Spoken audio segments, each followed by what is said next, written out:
Scorched Earth, ARK's first DLC map, and potentially the most unforgiving map out there, in its entirety being a scorching hot desert, where water is scarce and everything, and I mean everything, is out to kill us, including the natural weather storms. And I have 100 days to thrive and survive in this roasting barren desert, with my main goal of defeating the Manticore boss on alpha difficulty before day 100. But this wasn't challenging enough for me. Everything will be on official settings. 1 times harvest, 1 times taming, 1 times XP, 1 times you name it, we got it. Breeding creatures will be out of the question. And if that wasn't challenging enough, I also have 3 mini challenges to complete. I have to run the most difficult cave and retrieve the artifact butt naked, kill a titanosaur, and tame a high level rock golem. So without further ado, let's go catch ourselves a suntan. And so our journey begins. What I like to do when creating a character is to make myself big, tall and scary, so I can potentially scare away the wildlife. Now it's time to gather some fibres, pick up some stones, punch some trees with our bare fists to get some thatch and wood, and craft ourselves a nice stone pickaxe, where I could gather even more wood and thatch, and now some flint. I then found a cute little Jerboa, peacefully going about his day, and I was about to ruin his day with some rights and some lefts. But this was only temporary. He's going to be my friend and have the best time of his life. There was also another Jerboa. He couldn't stand the sight of me and was trying to flee. I felt really bad for this. I was desperate for hide, so I took advantage of the situation. I'm sorry. This raptor, however, had different plans, and he was not scared of me. My plan was starting to backfire. I spawned back in. Upon return, I had to re-knock out the Jerboa, but at least he wasn't dead. I fed it some berries and shortly after tamed it up. The weather was so hot it broke my bones. With no sign of the raptor around, I made it back to my stuff. I crafted myself a sleeping bag and attempted to make a thatch structure, but it was too late.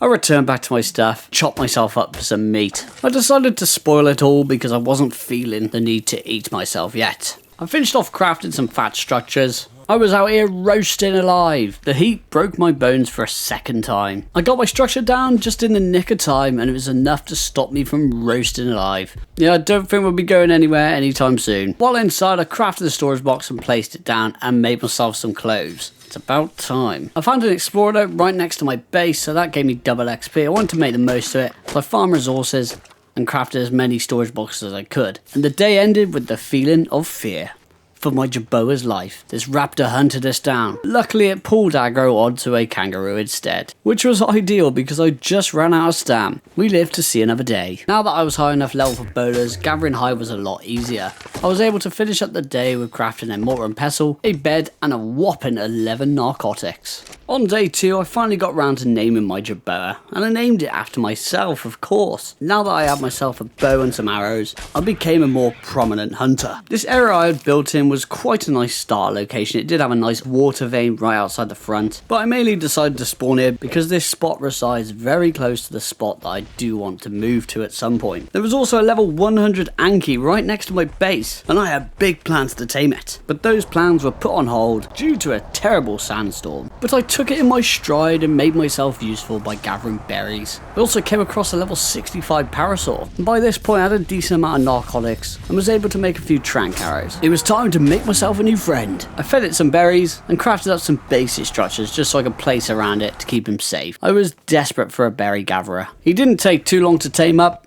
and I named him Bob. Bob is great at gathering berries. I now had a steady supply of narco berries and also cactus sap, so I can make narcotics and clay more efficiently. I crafted up some much needed trank arrows and went out in search for that level 100 anklo. I found no sign of him, however I did find a 110 female, which was actually better than the males. So I began tranking it out, luring it towards my base, and she fell asleep very close by. This would be a vital tame for me, so I encased her inside the thatch version of Hadrian's Wall. The morning of day 3 was spent gathering berries with Bob so we could feed the anklo. I now had an abundance of narco berries, so I spent the next 10 minutes hunting down weaker creatures so I could spoil all the meat. I pumped some narcs into the anklo. I spared this Lystrosaurus's life, instead sticking berries up its bum.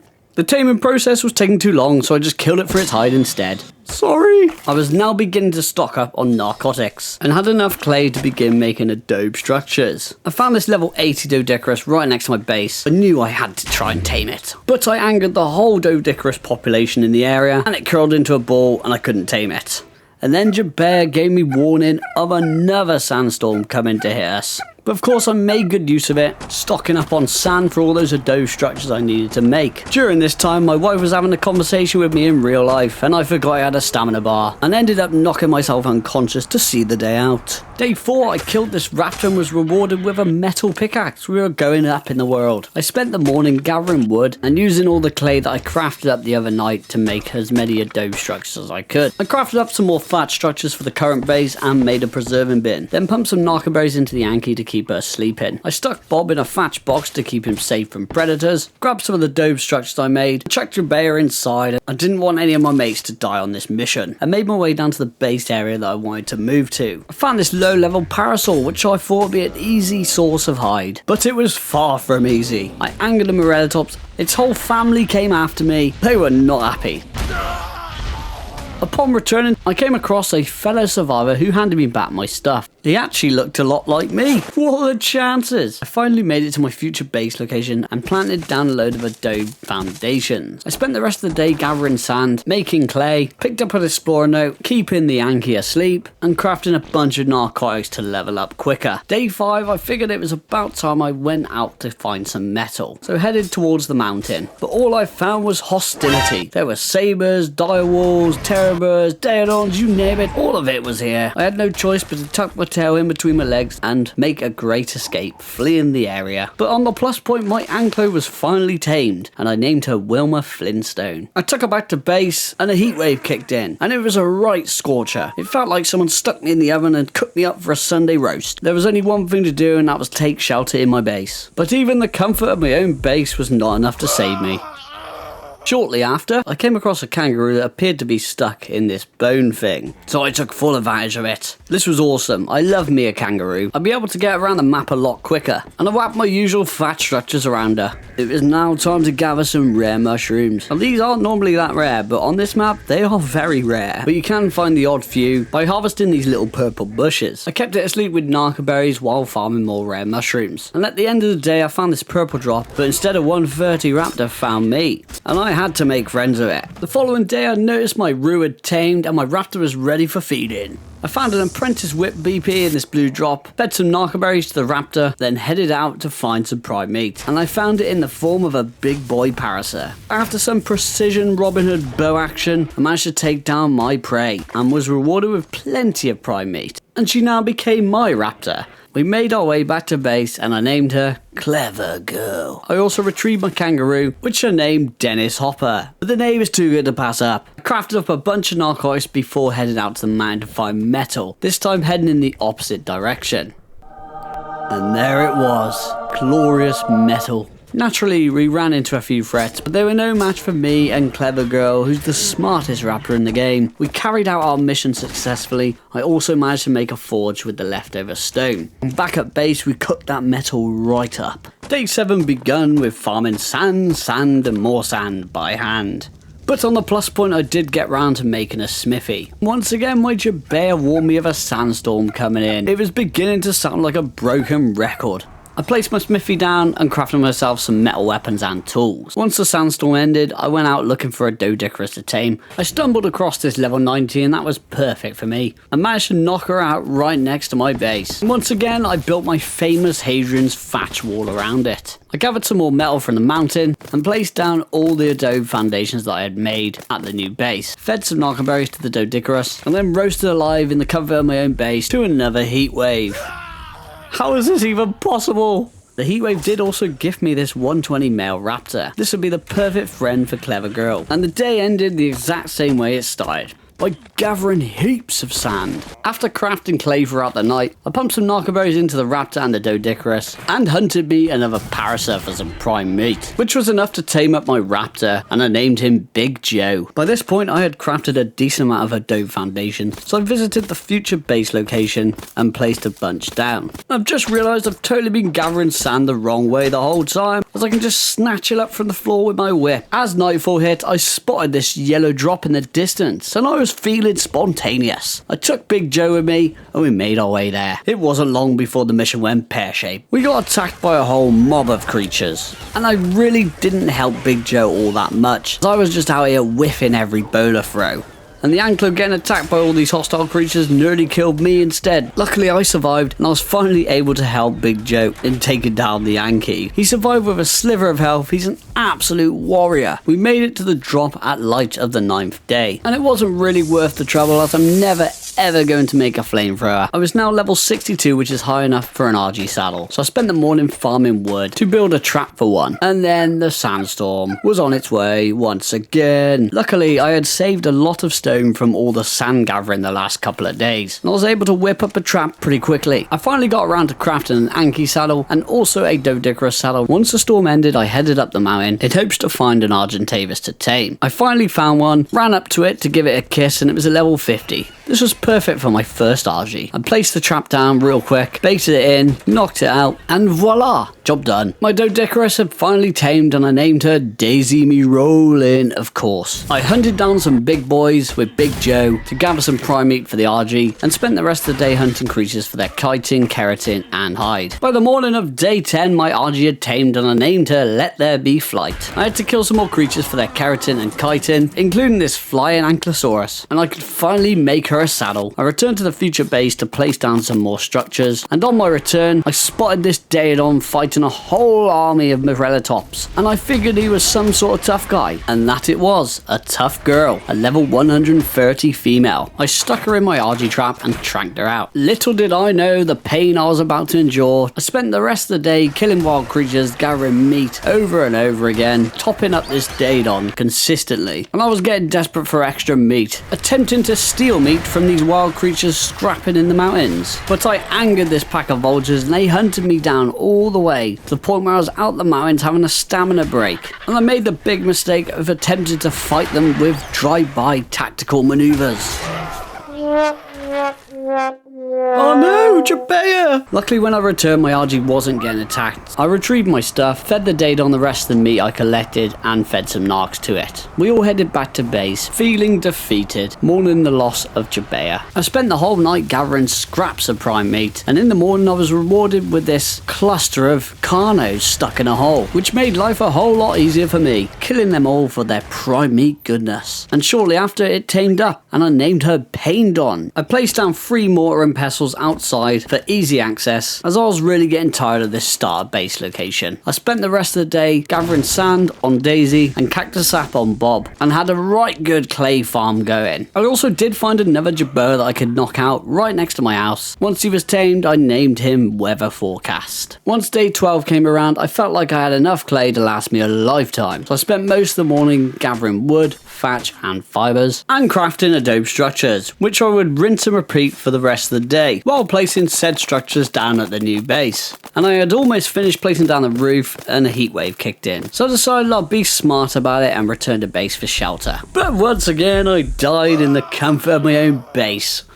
I don't even know why I bother. Once the heat wave was over, I grabbed all the clay from the mortar and pestles from outside and resumed the process of making more structures. While out and about, I got attacked by this RG, and it happened to be a 150, so I dropped all plans to finish the base, and this was now my priority. I lured it to the trap and successfully tranked it out, and built this beautiful thatch wall around the whole trap to keep it safe. And by nightfall, I almost had my base finished. The main part had no holes in it, at least. It was looking smooth and sleek. Day 13 was the day I began furnishing my new base, and it was made clear to me that the locals were not too happy with me building in their territory. They were very hostile. I had to take care of a few of the rowdy neighbours. A red drop fell from the sky right in front of my new base, which was a nice surprise, but to my dismay, I wasn't high enough level to open it, and I was just 1 level away. I was very disappointed. Other than that, I was enjoying being level 69. I spent the rest of the day transferring my items from the old base to the new base,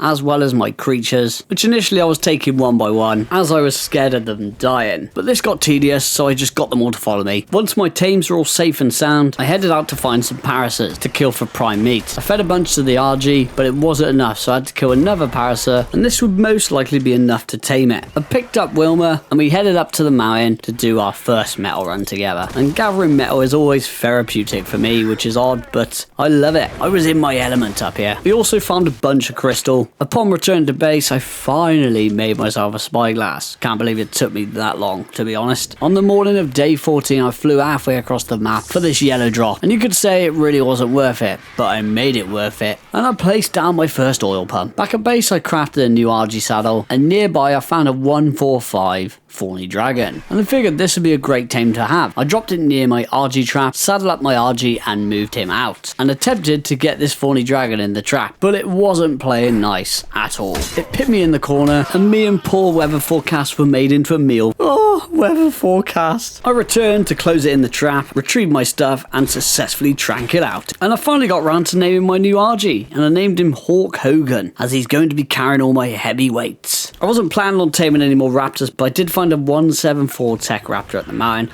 and I really couldn't say no. I dropped it next to my base and tranked it out. I finally got around to making a fabricator. I picked up a helpless jerboa, saving it from the mountain dwellers. I dropped her in my base, knocked her out, fed her some berries, kept her asleep before heading out to gather some prime meat, which I fed to the raptor, then picked up an Explorano and made the most of the double XP, killing everything in sight, as I wanted to level up Hawk Hogan's weight as much as I could. I returned home on the morning of day 15 to a tame Tech Raptor, and he had a beastly damage stat, so I named him Beast. I also named my jerboa after my first jerboa, and I pretty much spent the whole day pumping narcs into the Thorny Dragon and gathering prime meat for it. I really wasn't used to 1x tamer rates. I was now high enough to open red land beacons, but I wasn't really finding anything that interesting. Yes! A Basilosaurus saddle blueprint. That is just what I needed for all those Basilosaurus I could tame on this map. Day 16, I realised my base was too hostile to not have a perimeter. I had gathered a bunch of wood throughout the night, and I already had a lot of clay left over from before. I spent the whole day crafting a dope gate, gathering fibres, farming thatch and wood, and to make life easier for me, my Thorny Dragon finally tamed her, and I named her Prickles. I crafted her a saddle and could farm a lot more wood due to her having weight reduction for it. I sucked some oil out of this jug bug's bum, placed down the gate frames I had made, and spent the night farming drops. Ooh, a nice present for Prickles. Day 17 was more of the same. I was still out here gathering wood and crafting adobe gates and gateways. And while I was out gathering wood, I got attacked by a bunch of hyenas, and then this Ardent Avis. And I was struggling to kill it, so I checked its level, and it was a 130. I had to tame it. Me and Prickles attempted to flee, but we were having a hard time due to the amount of wood we were carrying. I jumped off and got her to follow me instead. We managed to lose its aggro and made it back to base safe and sound. I placed down some more gates, then hopped on Hawk Hogan, baiting this 130 RG to my trap. I got it inside and managed to tranquil out successfully, and later on another heat wave hit. And once again, I perished inside my new and improved base.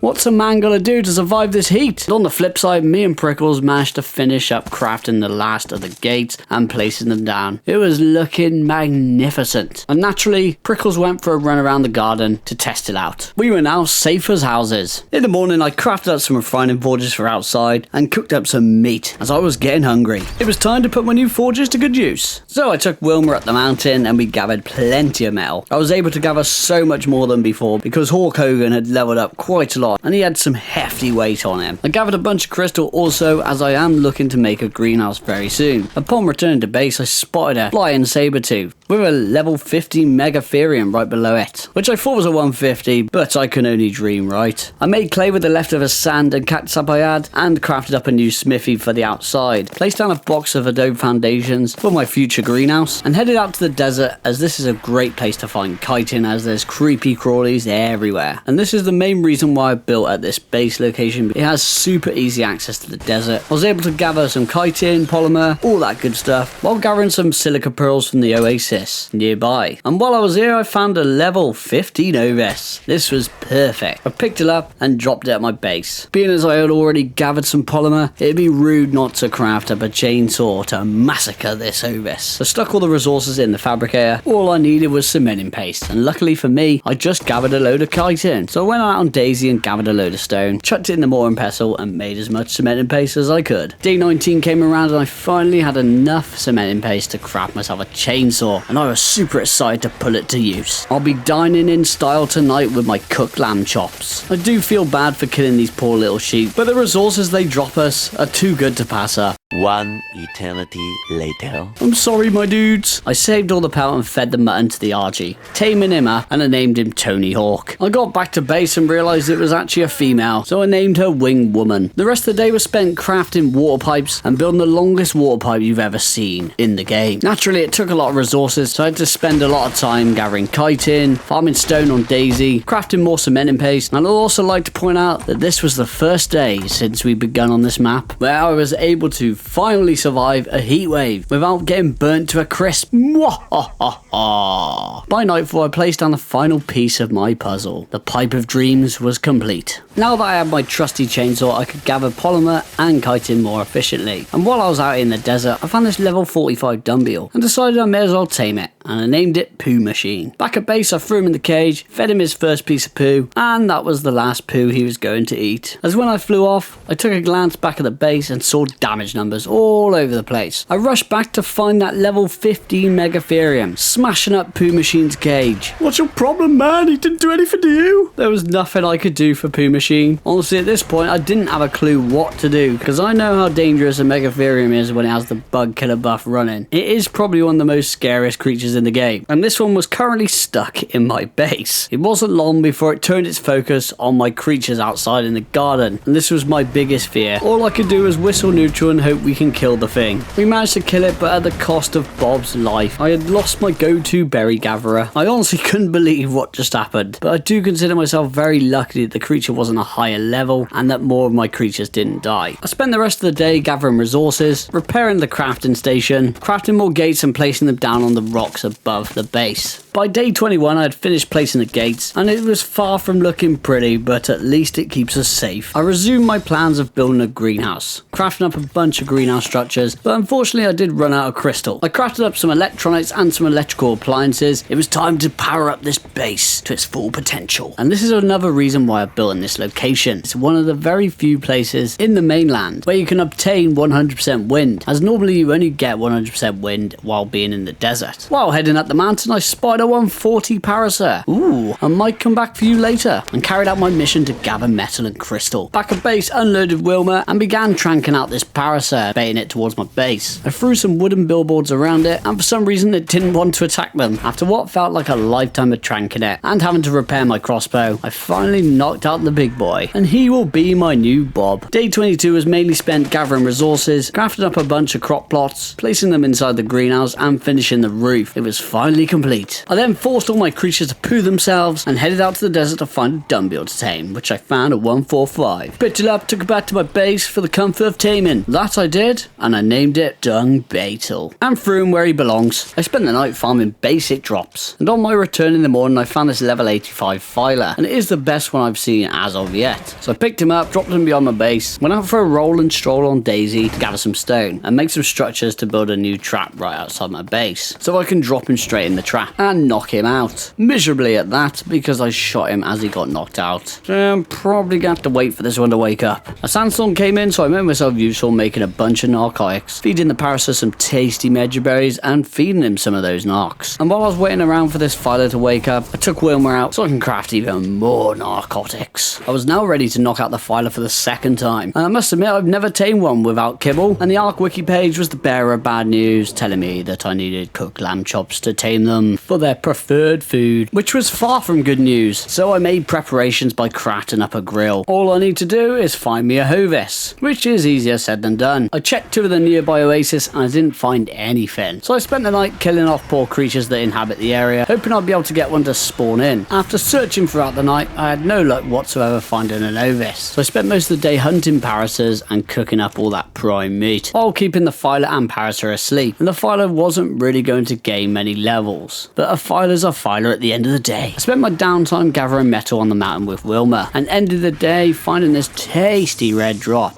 That'll do, pig. That'll do.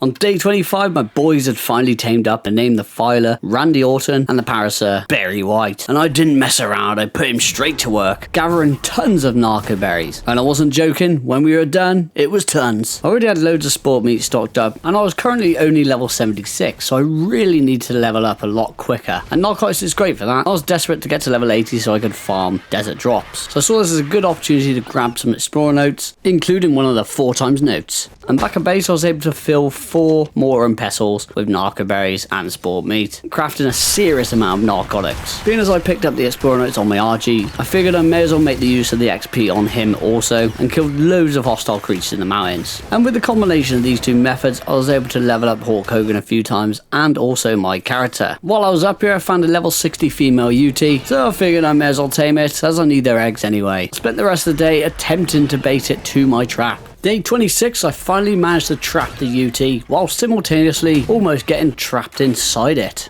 and knocked it out with no problems. I finally got around to planting some crops and found a blue drop that gave me a minor upgrade to some of my weapons. But I'll take anything I can get. I was out here searching for a dumbbell and I finally found one. I didn't really care about the level, to be honest, but shortly after I found a better one, a 120. So I killed this poor guy and grabbed the 120 instead, taming him up in my garden, and I named him Poo Machine Mark II. I haven't forgot you, Poo Machine. You're my boy, Poo! I spent the whole night gathering berries on Berry White. The following day was prime meat time, so I killed a parasaur and chopped him up and fed the UT a tasty snack. I was getting desperate to make it to level 80, so I grabbed a few explorer notes, and being as I already gathered a load of narco berries the other night, I already had a load of those stocked up, and also had decent amounts of sport meat at the base, so I filled up a bunch of more and pestles and crafted up a bunch of narcs. Loaded up the RG and took him to a drop so I could craft a load of cryopods, and there it was, the pop-up for the level 80. Yes! By this point my UT tamed and I named her Eggy, and I didn't mess around. I hippity hopped straight into the desert with Dennis Hopper. Killed some mantis for organic polymer and chitin, but of course that wasn't my main goal. My main goal was to go shopping. While browsing I found myself a new pair of trousers. I gathered some fibre, gathered some hide, and I was able to make myself some journeyman ghillie pants. Day 28 began with a spot of gardening, as I still hadn't planted all my crops yet. I crafted up a new fabricator and stuck it outside, as I was high enough level to unlock the indie forge, and it would be easier to navigate with heavy resources. I pretty much had most of the resources I needed, minus cementing paste. So I focused a good portion of the day killing mantis and gathering loads of chitin and polymer. Back at base, took Daisy out to gather some stone and filled 4 mortar and pestles full of stone and chitin, making all the cementing paste I needed. While waiting around, I made some ammo for my weapons and finally got round to making my forge, and took great pleasure in demolishing all of my refining forges. Oh, it's a thing of beauty, I must say. I was now all out of oil, so I flew Wilma to the oil pump location, was able to retrieve some oil from those, and these pumps are situated right next to a rich metal spawn. We spent the night farming all that tasty metal. Day 29 I took to the desert once again, hopping high, soaring through the sky, with a UT passing by. And the ARK gods were kind to me today. I found some nice items, including an ascendant compound bow, which would be very helpful to me. Also found a Mastercraft UT saddle, which I'm sure Eggy will enjoy. Back at base I still had a bit of polymer left over, so I made some vaults and placed them down inside my house. I then took Daisy at the mine to gather more stone. These basic rocks weren't cutting it for me, so I slapped some metal and sulfur ones instead, which give about 3 times the amount of stone. And back at base I was able to make a lot of cementing paste. The next morning I spotted a female UT, and I wanted to tame it so I can get some more eggs. This one just didn't want to follow me, and at the last second it would fear roar me and I'll be off somewhere else on the map.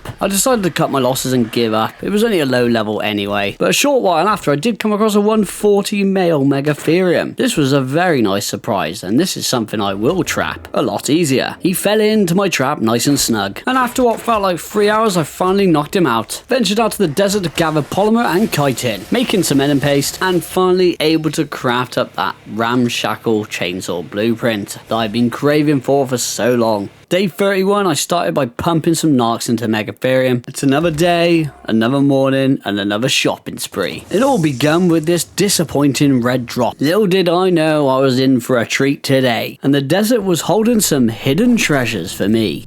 Don't worry, it's not the Ascendant Spider Saddle. And this is the item I mostly craved from these drops.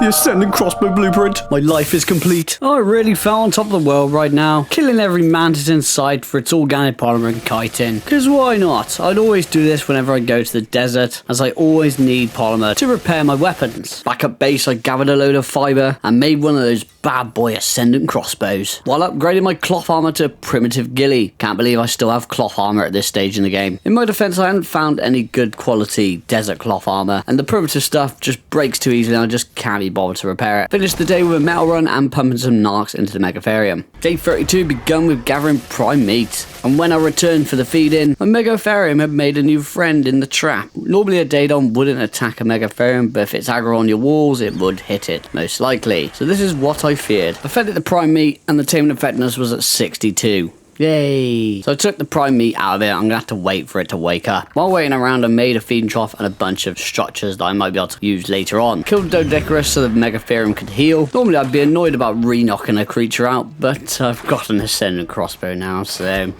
yeah, it didn't take too long at all. So I went out to gather more prime meat. I fed it instantly and it tamed up with 92% effectiveness, which is as good as it can get with prime meat. I named him Deathworm Killer. And let's just say, chitin is never going to be a problem from now on. I actually couldn't believe how much chitin they gather compared to a chainsaw. The chainsaw still gathers polymer more efficiently. I decided to spend the next day in the desert, as I was having a great time. And don't worry, my screen isn't upside down, I'm just in K mode, searching for one of these. It's time for the Megatherium to live up to its name, and he did not disappoint. With the bug killer buff running, the Megatherium gains about 250% damage to any target, and it will also reduce damage taken by 75%. This makes the Megatherium an absolute powerhouse, and I was able to kill about 7 deathworms running around the desert, while stocking up huge amounts of polymer and chitin. And being as I felt invincible right now, I decided to take on a wyvern, and I was a little bit scared, I must say. Out of nowhere, I took a poison ball to the face, which luckily didn't kill me, and Deathworm Killer was able to kill them off pretty quickly. He's an absolute boss. And of course I did manage to hunt some desert crates, which rewarded me with some goodies, including an Ascendant Giga Saddle, which is about as much use as a chocolate teapot. Upon return to base, I had so much chitin and polymer, I almost didn't know what to do with it. But I was high enough level to unlock a chem bench now, and I already made the silica pearls into electronics, so I knew I had most of the resources I needed. I just needed to make some cementing paste, which I could craft right away, as Daisy still had a load of stone on her. And from the amount of polymer I gathered, I was able to craft 2 chem benches, 2 refrigerators, and a couple of 100 metal arrows for my compound bow. Placed them down, then went out scouting for a beehive, didn't find anything. Surprise, surprise. So I went to the Rex spawn and killed a bunch of them off, and by the end of the day I came across a 125 female Rex. Now that I had a good crossbow, my main goal was to try and start taming some good Rexes. So I spent the whole of day 35 in the Rex spawn. Knocked out the 125 Rex, which got attacked by these stupid scorpions as I knocked it out. So it wasn't my best entry to Rex taming, and the whole day was pretty much spent killing off Rexes. Scorched Earth is one of the worst maps out there for spawning high level creatures in the wild. So finding one can be a bit like Mission Impossible. And I actually killed a lot more Rexes than the ones you do see in this video clip for the day. I wasn't really having much luck at all, so I settled for this level 95 and then a level 90 shortly after, and they're honestly terrible levels, but I'm hoping I can find better ones in the future. Next morning I searched for a beehive once again and found Diddly Squat. Killed some parasites and gathered a bunch of prime meat, taming up the 125 Rex. I got stunned by a pesky Microraptor, but my new bodyguard was there to save me. I named him with his damage stats, just so I know how good he is. Unfortunately, not very good. I rinsed and repeated the process, taming up the other 2 Rexes, the level 90 having the best stats. ARK works in the most mysterious of ways, which is why I'm willing to tame anything around a level 100 on this playthrough. I later returned to base seeing a wild wyvern flying around right above it, and I was scared to say the least. I rushed back, grabbed my compound bow, hopped on Deathworm Killer, and flattered him before he got to my base. Day 37 was monumental for me. It was the first day I finally found a beehive. The adrenaline was flowing, so I built this bodge job of a structure around it to encase it, hoping to be able to trap the giant bee. I didn't have any bug repellent on me, so I had to return to base, grab some crops from my greenhouse, and make some bug repellent. I crafted up some grappling hooks just in case, and flew back there on Hawk Hogan. I was super tooled up and super excited to finally get my honey production on the go. And to my dismay, there wasn't even a giant bee inside it.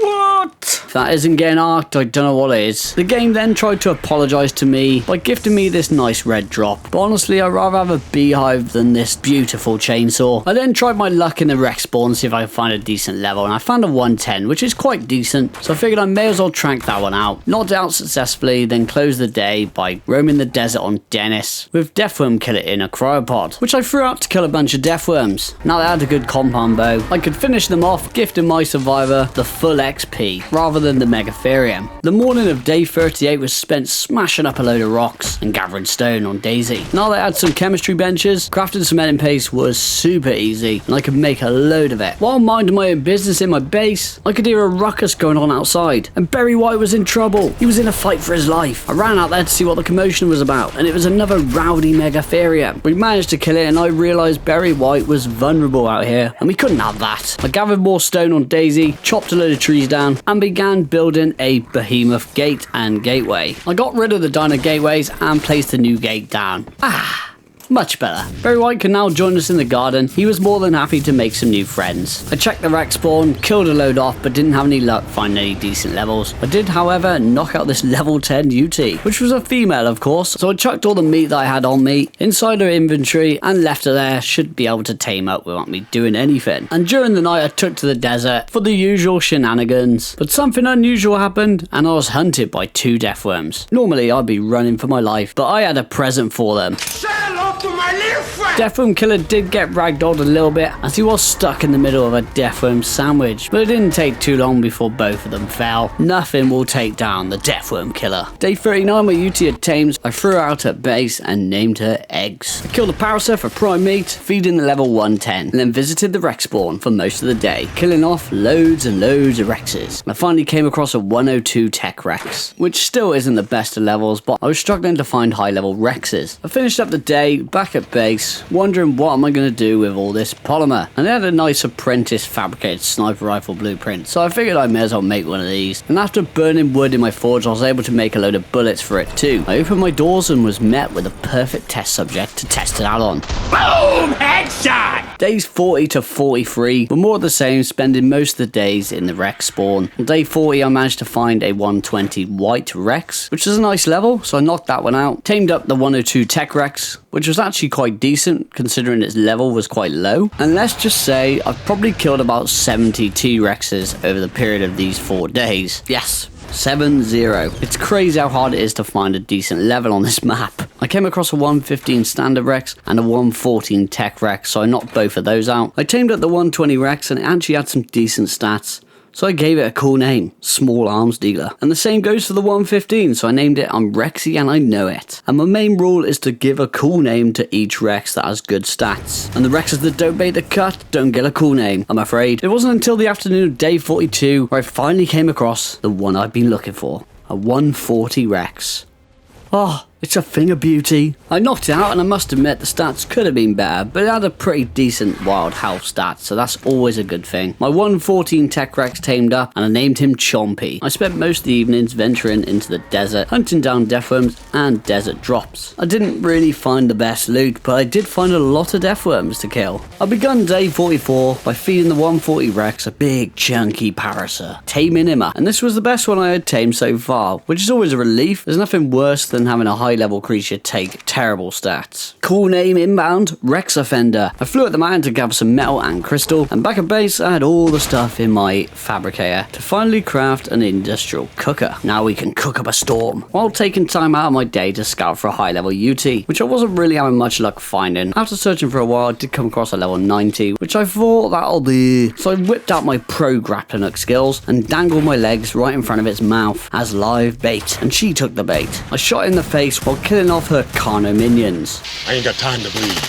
After chasing it around for a while, I managed to knock it out, finishing the day up in the desert where I met a deadly foe. A poison wyvern. But I wasn't scared. I saw this as a perfect opportunity to grab myself some poison wyvern talons, as I need them for the boss fight. The following morning I had almost finished my desert crate run, the loot being an absolute massive failure, until this gem. That's right, it's time for some shotgun surgery. This was probably my happiest find of the entire playthrough, and I did not mess around. As soon as I got back to base I made spark powder, made some gunpowder and as many shotgun rounds as I could possibly carry. I wasn't lying when I said it was shotgun surgery time, shooting every every bad level T-Rex in the face, until I came across a level 100. I couldn't say no to that. That's a half decent level, so I tranked that one out. Jabea was warning me of a sandstorm inbound. Jabea has always got my back, and that's why I love him so much. I pretty much eat Sam for breakfast these days. I wasn't fazed by it. A bowl of Sam was on the menu tonight for me. I spent all night killing Rexes. In the early hours of the morning, I fed some Prime to the UT. While waiting around for it to tame up, I did spot another UT in the distance. After my UT had tamed, it was going to be another one for eggs, as a level 90 isn't really boss fight material. I checked out that other UT and it was a 125, which is the best I've seen yet by miles. It was still another female, but I wasn't too fussed. The more the merrier is what I say. I repeated the same taming method as I used on the previous one, and I'm pretty sure it's in the exact same location as well. I was also lucky enough to have Sylvester Stallone hanging around with me for moral support, and he's always a good man to have for backup.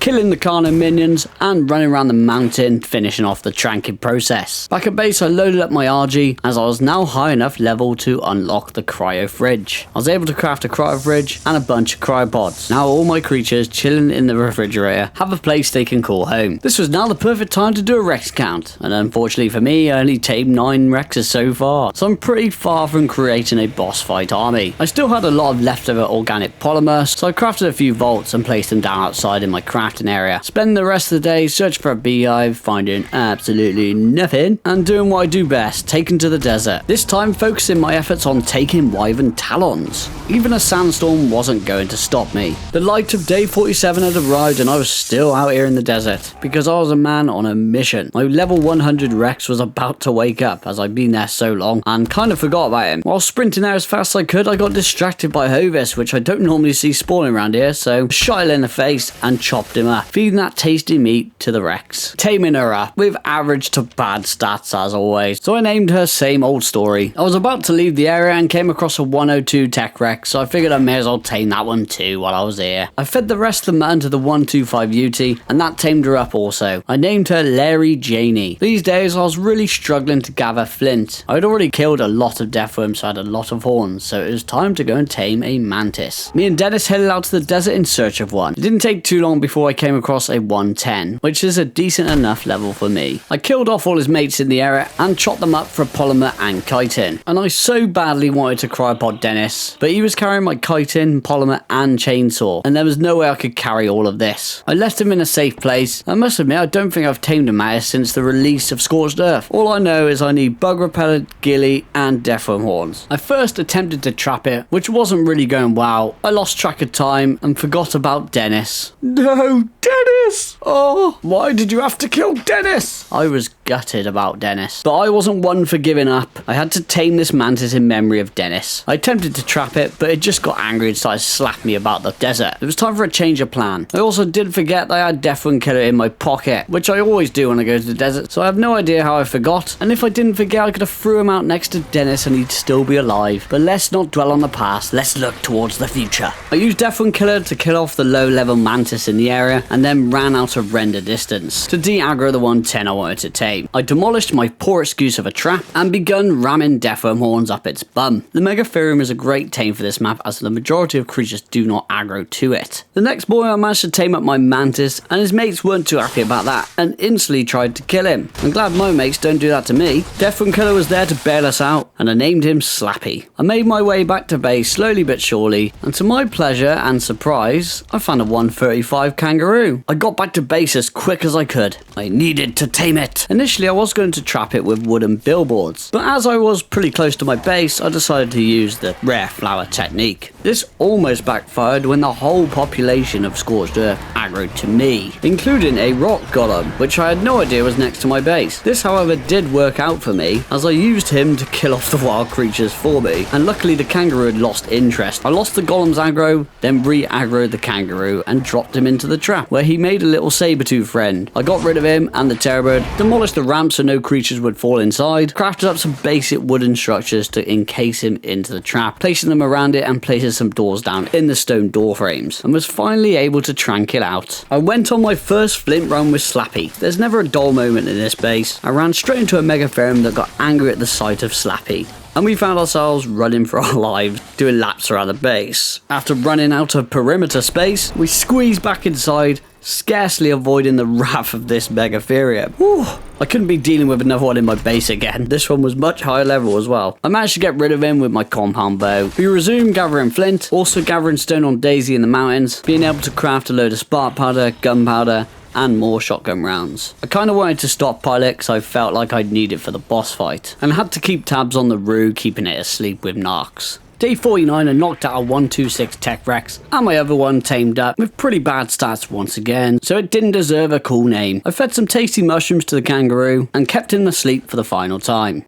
Hopefully. While waiting around, I was prowling the mountains searching for a high-level Utaranus, which I did never find. My Rue finally tamed up, and I named him You're My Boy Rue. I focused picking up some explorer notes in the mainland, making sure to save the ones around the desert, as I wanted to save those for when I get round to leveling up my Rex army. I spent a while up the mountains killing loads of hostile creatures to gain Rue as many levels as possible, solely because I wanted to level his movement speed to the max. Yeah, boy. As evening arrived and XP was still running, I visited the Rex spawn and killed a bunch of them off. And later that night, I could not believe my eyes. The view was beautiful. A 145 Rex. It's what dreams are made of on this map, and I didn't waste any time in making friends with it. Day 50 begun with a big stone run. I still had the double XP running, so I made the most of it while being constructive, crafted up a load of cementing paste, gunpowder and shotgun rounds. Running out of charcoal in the process, so I chopped a load of trees down to refill my forge. It all felt like a well-oiled machine, I must say. I finished up in the base gathering a load of flint on Slappy, and it was that time again. I headed straight for the desert. While out there, I did get ambushed by a high-level wyvern, but have no fear, he ate a shotgun to the face. And of course, Deathworm Killer is always in my pocket for this occasion, helping me reap the benefits of double XP, killing these Deathworms on my character. And I must admit, I never dreamed of using a Procoptodon against wyverns, and to be honest, I've been criminally underrated them the whole time, as after taking on the 130 without a scratch, I decided to try my luck at the wyvern trench, and I ended up taking down a whole lot more, including a max level poison. I was able to outmaneuver them, and they couldn't even hit me with their elemental attacks. This is the beauty of playthroughs like this. It really can open your eyes to new creatures and can show you a different style of play. I do love this game. Thanks for the talons, by the way. I was out here enjoying myself so much that I forgot about my knocked out T-Rex. I figured I may as well use the rest of my ammo and accepted the fact that that T-Rex is going to wake up. On the way back, I did come across an Ovis at the Oasis, which is always a welcoming surprise when taming a carnivore. However, it didn't seem phased when I shot a metal arrow right up his nostril. Okay.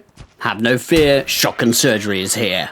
It always gets the job done. I had to re-knock out the Tech Rex while being served polymer on a plate. Once tamed, the stats were average, so it didn't get a cool name from me. I could also use the same sheep to tame up the 145 Rex, and I named it T-Flexin. Crafted up some hard polymer for arrows, making more shotgun rounds, and gathering more wood to fill my forge. While searching for a UT, I found a 120 female. It's another female, but I'll take it, that's a decent level. It got stuck in this hole and was a really easy knockout. Had to deal with a nasty neighbour at night, which was actually quite a high level, so it's a good thing it didn't make it to my base.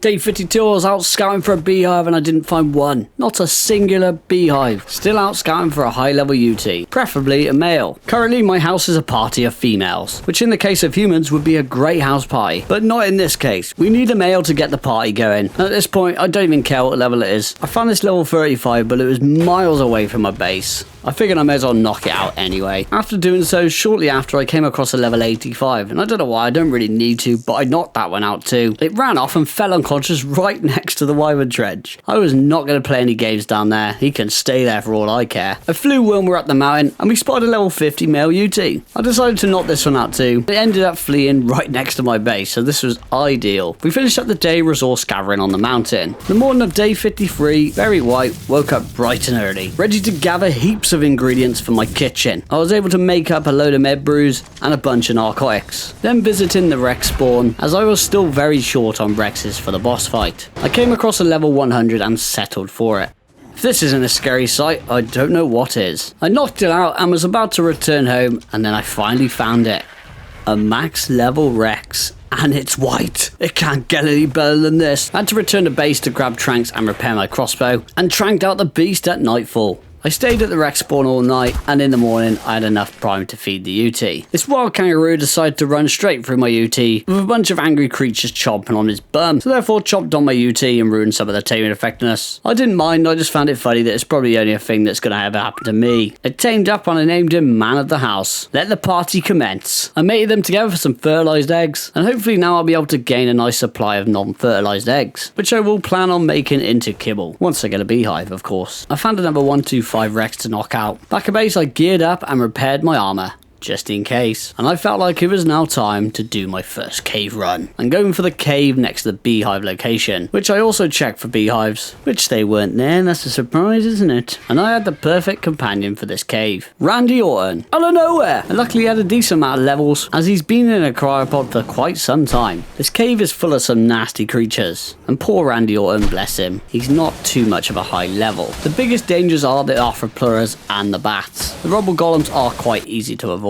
I had to take frequent breaks, force feeding Randy raw meat, which does slowly heal him. I moved slowly and methodically through the cave, taking my time, being sure not to fight big mobs of creatures at one time. Finally making it to the last cave section, which is surprisingly quite easy, as I could just grapple hook up to the ceiling and dangle myself down to the artifact. And there's our first artifact in the books. Artifact of the Gatekeeper. Just one more to go and then it's the dreaded cave of all, which I'm sure you are all looking forward to it much more than I am. Day 55 begun with prime meat gathering, feeding it to the 125 UT and taming her. I named her Fluffy. I gathered more prime meat and was able to tame up my other two Rexes. The Tech Rex had pretty bad stats, and that 150 white beauty of a Rex was an absolute beast. I named her Snowy. I finished up the day gathering salt for preserving salts and metal and sulfur up the mountain. Day 56, I once again forgot about my unconscious Rex, but did manage to sprint there in time with some prime to tame it up. I named him T-Wrecked. I fed Nox to level 100 Rex, grabbed Randy Orton, and headed towards the next artifact cave. While taking time out for a stamina break, I got ambushed by a poison wyvern. I wasn't too worried, as remember, shotgun surgery works every time, right? Nope. Nope. Nope. Oh. In my defense, if the second half of my shotgun clip actually registered, I would have killed it. But no. I was super concerned for my creatures right now. I did check the tribe log and nothing had popped up, so that was good news. The bad news is, I spawned in my starter base location, so I had to sprint across the desert to get to my new base. When I arrived, I grabbed a T-Rex out the fridge just in case, hopped on Rue, and hippity-hopped my way to the crime scene. Upon arriving, I saw the wyvern flying off, which was a bit strange, but I wasn't complaining. I managed to recover my stuff, but I saw no sign of Jabea or Randy Orton anywhere. Shortly after, I found them chilling next to each other. I'm guessing Randy was protecting Jabea. What a legend. I could now resume my mission heading into the cave. This cave includes most of the threats from the previous cave, so I stuck to the exact same tactics. However, dire wolves are very common in this cave and they deal a lot of damage. And they tore poor Randy a new one, and healing him was taking way too long. I didn't want to risk losing him, so I ran the final part of the cave on foot. I had to deal with the usual suspects, the wall spiders, while getting sliced and diced by mantis and stung by scorpions. But I managed to grab the artifact and dodge, duck, dip, dive and dodge out of there, while getting slapped on the bum to see me out the cave. And remember that level 100 Rex I pumped Narcs into? Well, I only pumped 5 into it, and it's about to wake up. But with Rue's speed and agility, I managed to run across the map, gather prime meat, and tame it up just in the nick of time. And that is what I will name him. Day 57, it was beehive time. I didn't see one, but I did see a flying Morellatops, which made my experience a little less painful. I felt like I needed a vacation from the mainland, so I took to the desert. It's been a while. Killed a bunch of deathworms and farmed some drops, finding myself a nice pair of ghillie gauntlets. That'll do nicely. I hung around the wyvern trench killing wyverns, when things took a turn for the worst. When Rue decided he didn't want to hang around with me anymore, he bolted off straight into the desert just after I shot a wyvern to bait it out, and I found myself running for my life. Like, where is he going? Fortunately for me, that wyvern I shot wasn't following me, so it must have got stuck on one of the rocks in the trench. Thanks for leaving me for dead, mate. We put our differences aside and resumed killing wyverns and collecting their talons. Day 58, I picked up Wilma and we flew away to some new heights, with the goal being to find some better obsidian locations. While I was out, I did check for a beehive, but didn't find anything. Did a pit stop on some of the smaller mountains, gathering some obsidian, sulfur, and a little bit of metal. I just can't say no to those tasty gold metal nodes. I'm not an expert on good obsidian locations on Scorched Earth. We had to fly our way to the blue obelisk, which is pretty much the other side of the map, and from my experience there is enough on this mountain that makes the long journey worth it. I mainly need it to make cannonballs, as we still do have to tame a high level rock golem at some point, but the more I can gather the better, as I can use it to make hard polymer also. Day 59 was the day we attempt Mission Impossible. I crafted up some artifact pedestals and placed my 2 artifacts down. They were looking good. There's just one missing. I gathered some fibre and grabbed some hide, making a ton of sleeping bags. And that's right, it's that time. Naked cave run time. I whacked my sleeping bags down, chucked the Megatherium out and stuck all my stuff on him. It's time for the scariest war cry anyone has ever seen. They may take my life, but they will never take my artifact!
The good news is I retrieved the artifact. The bad news is I died with it on the way back out of the cave, and in the worst place you could possibly imagine, right in the choke point. The path is really skinny and it is the only way down into the main chamber. There were so many creepy crawlies, and the more I died, the worse it got. What? There's no way. Look how many creatures there are. Nah, I'm done. There's no way. I also had no more spawn points left. My sleeping bags were depleted. I probably died 50 to 70 times and wasted over 3 days and about 3 hours. I had to give up. I'm not one for giving up, but I have decided I needed to level up more. I needed more stamina and maybe a bit more health so I could take a few more hits. I will return and I will conquer this cave naked. I'll be back. When day 63 arrived, and after the pain I'd just endured, I decided it was time for a change of pace. And now I had a decent amount of Rexes, it was time to finally level them up. So I crafted up a bunch of saddles, grabbed about 9 Rexes out of the cryo fridge, and took to the desert. This is the best place to level them up. Riding 1 Rex, making my way around the desert, hunting down the elusive death worm, throwing out extra Rexes once I had leveled the one I was riding. We marched our way through the desert for countless days and countless nights, only stopping for a sip of water at a water vein, or to heal up the Rexes with raw meat. That was until Jabir was making a sound I wasn't very familiar with. Now, would you look at that? The heavens opened up right before my eyes. I almost couldn't believe what I was witnessing. This is the first time it has rained since we begun our journey. It only took 66 days to happen. The final stop was the Wyvern Trench. I kept my Rexes huddled up and used Rue and my weapons to bait the wyverns out so they could kill them for the XP. And I spent a good few days doing this. And once I finished leveling them, I was just going to lead them here at the wyvern trench. The plan was to do the exact same leveling method for the other half of my army, and when we're ready to do the boss fight, we will march over to the blue obelisk, which is in close proximity. During this time, I did come across my first alpha wyvern, and I must admit, I sat there for a very long time pondering the question of, do I or don't I? But I was too intrigued to know if Rue could handle the alpha wyvern. But I know how quick these beasts are compared to an average wyvern, and once you start aggro, there's no turning back. I chose do, and still, Rue managed to outmaneuver this alpha wyvern, and it didn't take that long at all to kill it with the ascending shotgun. Rue's an absolute beast. Honestly, the kangaroo has probably been my favourite tame at this playthrough. This also did level me up, so that was a nice surprise. On returning to base, I crafted up a trophy wall mount. It'd be rude not to show off my hunting skills. On day 71, I crafted up the rest of my Rex saddles and had plans to level them up. However, I decided I'd check for a beehive real quick, and I got distracted by this flying titanosaur, which caught my interest. I quickly checked for a beehive and didn't find anything. I'm beginning to think I'm never going to find one before day 100. I hopped on Randy. There was a new mission on the agenda. I had to take down this titan, and a filer is the best way to take its health down quickly. The titanosaur is by far the best way to level up in the game if you can kill one, and I needed more levels. I had already taken it below half health, and then a sandstorm hit. I was forced to retreat back to base to take shelter. Then headed out to gather some explore notes to gain double XP, adding a special explore note to gain 4 times XP. I now had all the buffs running. It's now time to finish off that titan. I weakened it some more with Randy Orton, and after a good few shots with the compound bow, I was finally able to take down my prey. And it leveled me up a whopping 4 times. Back at base, I cooked up all that yummy prime meat for a tasty snack at night. The following morning, I woke up bright and early, heading out to the desert with one of my Rexes, with the rest of the army in cryopods. It was time to repeat the leveling process for the other half of the army, flattening every deathworm in sight. I made my way gradually through the desert, heading towards the wyvern trench, where we make our final stand. In the leveling up process, of course, using the exact same tactics as before, baiting out the wyverns and killing them with the Rexes. They were also able to kill their first alpha wyvern. During the ensuing chaos, Jabea decided he didn't want no part of it and made a run for it into the open desert. Luckily, Rue was there to snatch him right up in his pouch, safe and sound. What are you doing, mate? You get yourself killed! Day 82 arrived and I was back at base, noticing that I had more than enough of each wyvern talon to do the alpha boss fight. There was just one thing missing, but I wasn't quite ready to rerun that cave just yet. I wanted to tame a giant queen bee, but I just could not find one for the life of me. So I spent the rest of the day killing Rexes after Rexes in the Rex spawn. I did knock out a 120, but the stats were terrible. I had to slice and dice her up and feed her to my Argy. He loves a good treat.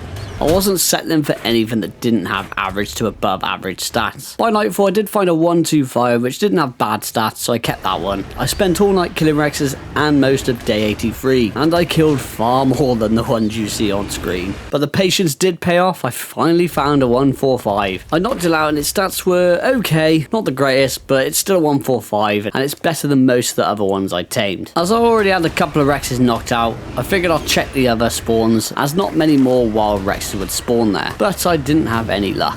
Day 84, I pumped some narcs into the 145 Rex, crafted up a load of sleeping bags, narked up the 125 Rex, placed down about 40 sleeping bags. The time has come to conquer that cave naked. I charged down in for round 2.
Oh, please, this has to be the one.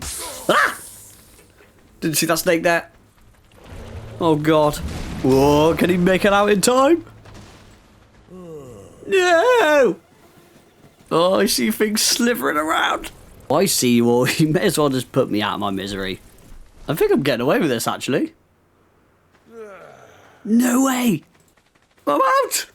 Yes! And it's been days and days of pain, and we finally made it out that cave. I think that was actually one of the most difficult things I've tried in ARK in a very long time. Oh yeah, look at my new sword. I had never felt so deserving of a skin in my entire ARK career. Once I left the cave, I did notice I created an unexpected masterpiece. It was picture perfect. Being as I took so long in the cave, I had to re-knock the 125 Rex. Killed a few Parisers to gather prime meat. I made it back to the 145 just before she woke up. Fed them both. Taming them up, I named one Sue and the other Cigarettes. Day 86, I placed down the third and final artifact. Finally, that spot has been empty for way too long. Through the night I did gather a little bit of polymer, so I repaired my fabricated weapons, chopped some wood, filled my forge, then travelled to the beehive location to scout for a beehive. And I found a grand total of 0 beehives. And I'm just going to give up looking for one now. It's not going to be that beneficial to me this late in the playthrough. I spent the rest of the day taking my new Rexes, Sue and Cigarettes to the desert, killing as many death worms as I could find. By day 87 we had made it to the Wyvern Trench, finishing off the leveling process. You can have a little brief look at the stats of my new Rexes, but take note these two Rexes are probably the best two I have. The majority of my Rex army do have below average stats, some of them not even reaching 16,000 health after being leveled. Anyway, I found a desert loot crate that gave me an Ascendant Ghillie face mask blueprint, which is nice, and we regrouped with the rest of the Rex army. It was time to make our way to the Blue Obelisk and march our way through the desert. By day 88 I had my Rex army in position on the edge of the desert right next to the Blue Obelisk. They were awaiting my call for the boss fight. I headed home en route, crafted up some gunpowder, bullets, a cannon and loads of cannonballs. It was now time to search for a rock golem. I scoured the mountain near my base, having no luck at all. After searching for most of the day I came across this 140. I didn't really want to tame one that high because I don't have kibble. But a challenge is a challenge, and you can't get much better than a 140. I killed off all the hostile creatures in the area, placed down a storage box and stuck all my cannonballs inside. Whacked some sleeping bags down. And I must admit, I don't care too much for building. I just don't have the patience. So instead of trapping golems, I use the RG as bait. Hover in the air at the right level, dismount, and the golem will hold aggro on the RG for the most part. Most of the time it works, sometimes it doesn't, and this is probably the most uneven ground that I've ever attempted to tame one. This attempt was semi-successful, as he did hold aggro on the RG, but he walked past it first, so he's facing the wrong way, which did make things a lot harder than they needed to be. I had to navigate the cliff above the golem with grappling hooks, moving back and forth to grab more cannonballs as I couldn't carry them all. On my first return journey, I got a bit nosy looking over the cliff and I took the golem's full aggro. And that wasn't the only thing I took. I took a boulder to the back of the head. Probably deserve that. To say I panicked would be an understatement. Running around like a headless chicken, but with some movement I managed to jump back onto my RG from the cliff. And at this point the golem is super mad, so I will most likely have to play a game of cat and mouse with it for the remainder of the night, attempting to get it back into position to tame. The following morning I finally had the golem where I wanted it. Knocked out. I gathered sulfur from the mountains, and I must admit I didn't think I'd be taming one of these on sulfur when I first started this playthrough. But you know, when you can't find a beehive, you can't make kibble. And if my calculations are correct, this golem could potentially tame up before day 100. I'm pretty sure they take about 8 to 10 hours on sulfur for a high level, so I guess we'll find out. I spent the rest of the day farming red land beacons, attempting to find Rex saddle blueprints. I didn't have much luck finding anything other than scorched earth items. Back at base, I was checking my vaults. I had found this Ascendant UT saddle blueprint in one of the desert crates, but I never gave it a second look, thinking it was impossible to craft. However, Hawk Hogan might make this a possibility. It is quite expensive, so I took Wilmer up the mountain to gather loads of metal. I returned home in the morning, gathering fibers on Deathworm Killer and pearls from the 2 nearby oases. Back at base I finally had enough resources to craft that bad boy UT saddle. Who's the lucky girl that gets the saddle? Larry Janey gets it. I took her out for the rest of the day, leveled her up. I was out hunting Rexes and came across a 144 Tech Rex, so I spared that one, as I might want to tame it later on, finishing the day with a Deathworm kill. It turns out Janey does do more than give me eggs. Nothing all that exciting happened on day 91. I farmed a lot of red drops in hopes to find a wreck saddle, but once again I just found a load of Scorched Earth items. But I did find a nice rock golem saddle, which hopefully my knocked out one will get a chance to use. I threw out Paindon and leveled him up ready for the boss fight. Day 92 I ventured out to the desert. It's been a while. I wanted to try my luck finding a Daedon saddle. Luck was not on my side and I didn't find one, but I did find a few death worms to kill. Progress was delayed when a sandstorm kicked in, and I know I talked the big man talk, but in this case I was more than happy to sit next to my Rexes and wait for it to blow over. When I returned back to base later in the day I grabbed some tranks and tranked out that 144 Tech Rex. Day 93 I crafted up some propellant so I could make some hot and spicy arrows. While out and about hopping around the plains I found this 135 Daedon having a party with his mates, and I was about to gate crash the party and steal him away. I wanted to be his mate so I could drop it in my taming pen at base and knock it out. I spent the rest of the day killing Parasaurs after Parasaurs, gathering prime meat, babysitting the Daedon while keeping it asleep. Day 94 I was still babysitting the Daedon. These things eat like machines when it comes to meat. I gathered some prime meat and managed to tame up that 144 Tech Rex. I named him Rory. I was still on babysitting duty, so I hung around the base crafting gunpowder, farming wood, gathering flint, making bullets and all those chores you love to do around the house in ARK. I decided to go up the mountain for a peaceful stone run on Daisy. The peace and quiet was short-lived. Apparently we were in the middle of a mosh pit. Sometimes you just have to show them who's boss. One does not simply Go on a peaceful stone run. Of course, I almost forgot about my Daedon, but I got back in time to knock him up and fully tame him, naming him Crispy Bacon, and spent the rest of the day attempting to level him and the new Rex. I spent the whole day of day 95 out in the desert, leveling up my boys. Deathworm Killer was out to join us, weakening all the Deathworms for easy XP. Poor Crispy Bacon wasn't even seen as a threat by the Deathworm. Bless him. But just as the popular tale goes, Crispy takes down Goliath. And that's it. I believe that is my full army leveled up and ready to take on the Manticore head to head. Day 96. You remember that big guy that I shot my cannon and fired my balls into his face? Well, I paid him a visit. His torpor is draining, so I had to pump some narcs into him. I spent all day, 96 and 97, gathering raw meat to fill my Daedon's belly, cooking up the prime to save for the boss fight. Spotted an ovis which I carved up, cooking up some lamb shanks for a special occasion. Added another grill to speed up the process, while crafting up some arrows, shotgun rounds, and making sure to repair my fabricated weapons. I'm expected to be spraying and praying for my life during the boss fight. Day 98 was final prep day. I begun by gathering berries, making some stimulant, healing brews, and energy brews. Crafting myself a new shiny gas mask. Rummaging through my vaults, making sure I had enough gear to succeed. I came across a decent amount of homing rockets, and honestly, I've never used them before. So what better opportunity than to use them now and test them out for the first time? I loaded up Hulk Hogan with all of my gear that I needed for the boss fight, flew to the blue obelisk, and stuck my artifacts and trophies inside, at the ready. I gave a few stacks of cooked meat to each Rex. I don't even know if it's going to do anything, but I know cooked meat can heal quicker than raw meat. And I'm going to try any trick in the book to help my Rexes survive. I then started moving the army towards the blue obelisk terminal. And here it is, the day before tomorrow. Day 100 lurks right around the corner. Therefore, day 99 has to be spent arranging all my Rexes in formation at the obelisk. I was going in with 18 Rexes, a Daedon, and a UT.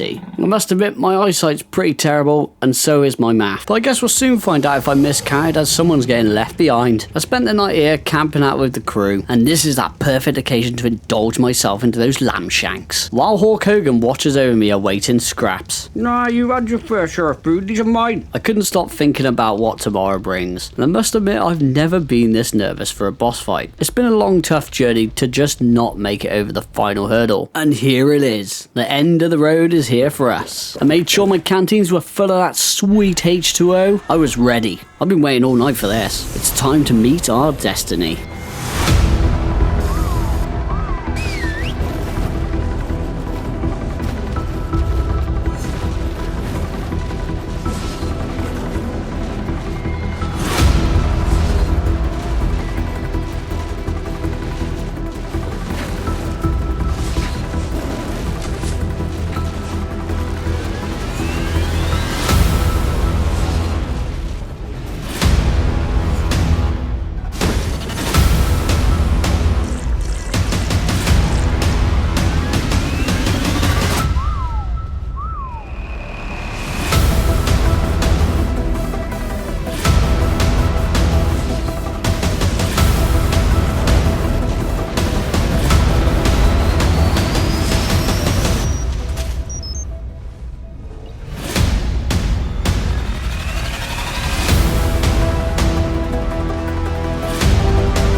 Right now, my adrenaline was pumping. I couldn't believe that we just did that boss fight on alpha difficulty with primitive saddles, with the majority of the Rexes barely scraping 16,000 health or 250 damage. I'm in absolute awe right now. We didn't take one loss. And it might sound a bit sad, but I'm super proud of my Rexes. If it wasn't for them, I wouldn't be soaring through the sky like Buzz Lightyear right now. But my work is far from over. I have to come back down to land for one last time. I have some unfinished business to attend. Firstly, I wanted to show off how close some of my Rexes were to dying.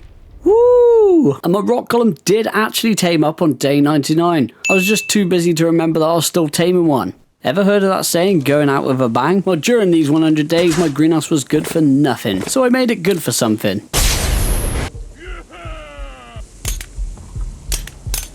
Boom! Hope you all enjoyed the video, and please do feel free to check out the channel if you did. Like, comment, share and subscribe if you're looking for more content like this. I'd really appreciate it. Until the next journey, take care, goodbye.